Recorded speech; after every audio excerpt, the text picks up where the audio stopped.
Mature theme. Disclaimer, ये audio series mature themes, language और violence को कंटेन करती है जो सभी लिसनर्स के लिए सूटेबल नहीं है। पेरेंटल एडवाइस नेसेसरी है। ये कंटेंट एडल्ट ऑडियंसेस के लिए है और इसमें combat, blood, murder, potentially disturbing scenarios और स्ट्रॉन्ग लैंग्वेज इंक्लूड हो सकती है। अगर आप ऐसी कंटेंट से इजीली ऑफेंडेड या डिस्टर्ब्ड हो जाते हैं तो प्लीज ना सुने। ये ऑडियो सीरीज किसी भी प्लेटफॉर्म कंटेंट को कॉपी नहीं करती है। स्टोरी फैंटेसी बेस्ड है। अगर कोई नाम मैच करता है तो हम इसे एक कोइंसिडेंस कह सकते हैं।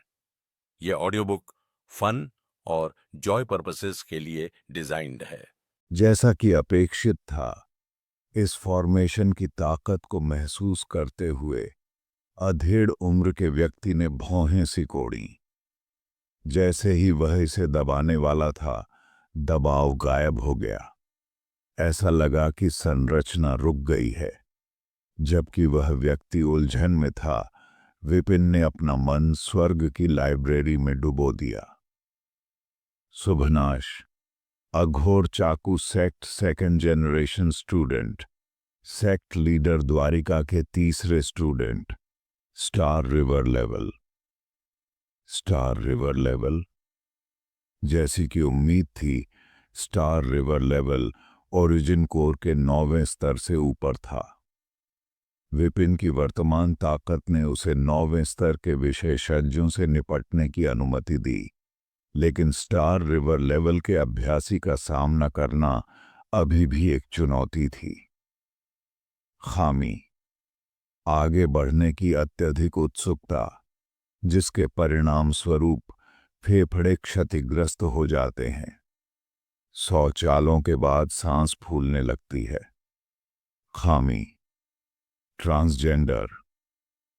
हम? विपिन ने आश्चर्य से आंखें झपकाईं। भुवनेश्वर और वैभव को पहले भी ऐसी ही समस्याओं का सामना करना पड़ा था। अब इस तीसरे वरिष्ठ भाई को भी यही समस्या थी। क्या ऐसा हो सकता है? किस्मत बदलने वाले काले अघोर चाकू टेक्निक में प्रशिक्षण के लिए इस शर्त की आवश्यकता थी। क्या इस कौशल की चाहत में किसी को खुद को नपुंसक बनाना पड़ेगा? इस बारे में सोचने पर यह संभव लग रहा था। अन्यथा वे सभी ऐसे मुद्दों के साथ क्यों एकत्र हुए थे? फिर भी विपिन ने खुद इसमें प्रशिक्षण लिया और पूरी तरह से ठीक रहा। अपनी शंकाओं को दरकिनार करते हुए विपिन मुस्कुराया। मुझे उम्मीद नहीं थी कि वरिष्ठ भाई शुभनाश बिना किसी पूर्व सूचना के मुझे अपनी उपस्थिति से सम्मानित करेंगे, अन्यथा मैं आपका स्वागत करने चला जाता। कोई जरूरत नहीं, शुभनाश ने हाथ हिलाकर कहा, बैठ गया और ब्लेड को मेज पर रख दिया। मैंने सुना है कि तुम्हें कुछ प्रतिभाशाली जूनियर मिल गए हैं। उन्हें सौंप दो और शायद टीचर पुराने संबंधों को याद कर लें और तुम्हें जेनिथ किंगडम में वापस जाने की अनुमति दे दें। वरिष्ठ भाई मजाक कर रहे होंगे। वे जूनियर वास्तव में मुझसे जुड़े नहीं हैं। वे जहां चाहें वहां जाने के लिए स्वतंत्र हैं। उन्हें जाने के लिए मजबूर करना उचित नहीं होगा, विपिन ने जवाब दिया। शुभनाश का चेहरा काला पड़ गया।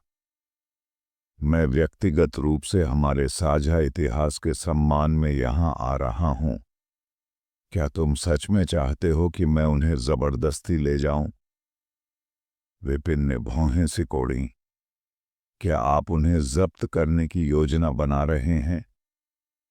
तूफान ने बीच में कहा। वाइस हॉल मास्टर, आप इसे ऐसे कैसे कह सकते हैं? एल्डर शुभनाश, हालांकि आपके वरिष्ठ भाई हैं, लेकिन वे जेनिथ किंगडम के डेस्टिनी हॉल के एल्डर भी हैं। वे केवल हॉल के लिए प्रतिभाओं की भर्ती कर रहे हैं। आप इसे डकैती कहकर उन्हें कैसे बदनाम कर सकते हैं? प्रतिभाओं की भर्ती, इसे कहने का कितना बढ़िया तरीका है। विपिन ने अपना सिर हिलाया।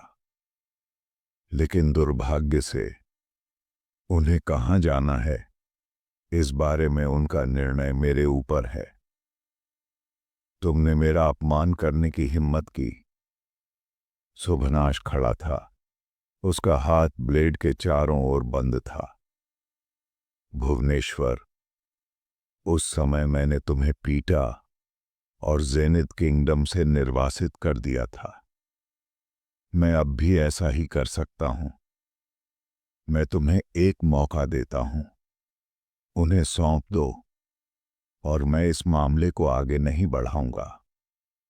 अन्यथा भले ही तुम वाइस हॉल मास्टर हो, मेरे पास तुम्हें मारने का कारण होगा और कोई भी तुम्हारी ओर से नहीं बोलेगा। विपिन का चेहरा गंभीर हो गया। तुम तो खुलेआम डकैती करने पर उतारू हो, शुभनाश ने व्यंग्यात्मक लहजे में कहा। यह सही है। अब तक तुम्हें पता चल जाना चाहिए था कि सत्ता हर जगह राज करती है। चूंकि वे प्रतिभाशाली लोग तुमसे बहुत ज्यादा जुड़े हुए नहीं हैं और मैं उन्हें आशाजनक भविष्य की पेशकश कर रहा हूं, तो अवसर को बर्बाद करने की क्या जरूरत है? तो आप इसे इस तरह देखते हैं? विपिन ने एहसास में बड़बड़ाया। वास्तव में यदि संबंध सतही था तो उसे शर्तें तय करने का अधिकार क्यों होना चाहिए?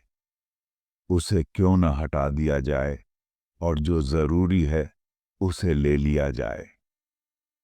एक साधारण आदमी निर्दोष होता है, लेकिन खजाना रखने से तबाही मच जाती है। शुभनाश की नजर कमरे पर पड़ी। तुम्हारा घर अच्छा लग रहा है। तुम्हारे पास बहुत सारे नौकर हैं। अगर तुम असहमत हो तो मैं उन सभी को मार डालूंगा। और मैंने सुना है कि तुम्हारे पास बहुत सी सुंदर पत्नियां और रखैलें हैं। मैं उन्हें भी मार डालूंगा। किसी को भी जिंदा नहीं छोड़ूंगा। तुम्हारा मतलब ये है कि सिर्फ इसलिए कि मैं कुछ प्रतिभाशाली व्यक्तियों को नहीं सौंपूंगा, तुम मेरे सभी दोस्तों, परिवार और घर वालों को मार डालोगे? विपिन की अभिव्यक्ति ठंडी हो गई। क्यों नहीं? उन्होंने आपके साथ एक विशेषाधिकार प्राप्त जीवन का आनंद लिया है।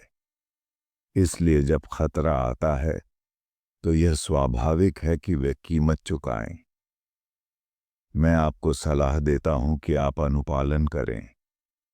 अन्यथा भले ही आप किस्मत बदलने वाले काले अघोर चाकू टेक्निक समझ के दूसरे चरण तक पहुंच गए हों, फिर भी आप मेरे सामने कुछ भी नहीं है। शुभनाश की एनर्जी बढ़ गई। उसके चाकू के किनारे से एक तेज ब्लेड इंटेंट निकल रही थी, जो आसपास के वातावरण पर भारी दबाव डाल रही थी। विपिन ने तूफान की ओर रुख किया। हॉल मास्टर तूफान, वह खुलेआम मुझसे जुड़े सभी लोगों को मार डालने की धमकी दे रहा है। डेस्टिनी हॉल के प्रमुख के रूप में क्या आप चुपचाप खड़े रहेंगे और कुछ नहीं करेंगे? तूफान ने अपना सिर हिलाया। डेस्टिनी हॉल केवल साधना और भाग्य की शिक्षा को संभालता है। जहां तक जीवन और मृत्यु के मामलों की बात है, तो यह व्यक्ति के अपने भाग्य पर निर्भर करता है। इसका मुझसे कोई लेना देना नहीं है। इसके अलावा यह साथी शिष्यों के बीच का मामला है। मैं चाहकर भी इसमें हस्तक्षेप नहीं कर सकता। सभी जिम्मेदारियों को त्यागना, आंखें मूंद लेना और यहां तक कि अपराधियों की सहायता करना। कोई आश्चर्य नहीं कि माया सिटी में इतनी अराजकता है, जहां हिट लिस्ट में शामिल हर व्यक्ति अपने भाग्य का हकदार है। विपिन ने आगे बढ़ने से पहले निराशा में अपना सिर हिलाया। उसकी आवाज में तीव्रता बढ़ती जा रही थी। तो यह तथाकथित डेस्टिनी हॉल है, एक ऐसा संगठन जो लोगों का शोषण करता है और उन्हें पूरी तरह से खत्म कर देता है। बेहतर है कि इसका अस्तित्व ही न हो। तूफान ने भौहें सिकोड़ते हुए कहा, तुम्हारा क्या मतलब है? क्या तुम वास्तव में एल्डर सुभनाश की फटकार का विरोध करने की सोच रहे हो? कितना अहंकार! सुभनाश ने ठंडे स्वर में कहा, ऐसा लगता है कि इतने सालों के बाद तुम और भी साहसी हो गई हो। ठीक है, मैं तुम्हें याद दिला दूं कि चाहे कितना भी समय बीत गया हो, तुम अभी भी मेरी नजर में वही बेकार, दयनीय असफल हो। मैं जब चाहूं तुम्हें अपमानित कर सकता हूं या मार सकता हूं। तो फिर आइए देखें कि आप वास्तव में कितने मजबूत हैं। बिना कोई और शब्द बर्बाद किए विपिन आगे बढ़ गया। यद्यपि वे 10 मीटर से अधिक दूरी पर थे, फिर भी उस एक कदम ने पल भर में दूरी को पाट दिया।